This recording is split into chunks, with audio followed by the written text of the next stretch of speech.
It's a major victory today for Canadian sex trade workers. An Ontario court has struck down some of this country's laws against prostitution, ruling brothels are legal and that sex trade workers can work in their homes and have the right to hire security guards and other staff.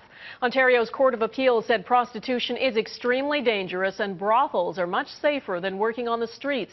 Prostitutes believe the decision will save lives, but the federal government says it believes prostitution is bad for society, and Canada has a social need to control it. Mike Drolet reports on the landmark ruling and the reaction. This is a moment I want to relish.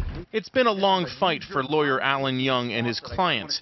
8 years of battling in the courts to get Canada's prostitution laws overturned. It's just so nice to see that we are now brought out into society. I feel like almost like we're debutantes at a ball. The three-part decision reads like this. Prostitutes will be allowed to operate in brothels and homes. They can hire employees such as security and drivers, although there are provisions to prevent pimping. But they still can't openly sell their services on the street. This is certainly a polarizing issue.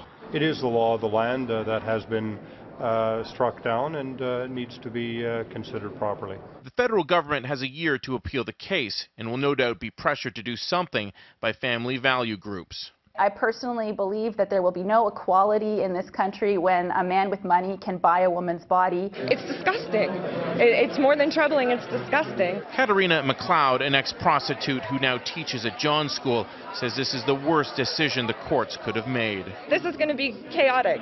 I think that they don't realize that a lot of stuff with prostitution comes a lot of criminal activities, drugs, and all sorts of stuff. This is what's going to happen. The decision on bawdy houses was made in large part to make prostitution safer. The idea being that it would give women working the street the option to go indoors. Serial killer Robert Pickton was the name most often quoted to support that argument. It was Pickton that killed Angel Wolf's mother. She doesn't believe the new laws would have made a difference. Excuse my language, I think it's bullshit. Regardless of the ruling, the future still looks unclear. The plaintiffs in this case doubt red light districts would ever materialize, because municipalities could tie them up in zoning and licensing red tape. Mike Drolet, Global News, Toronto.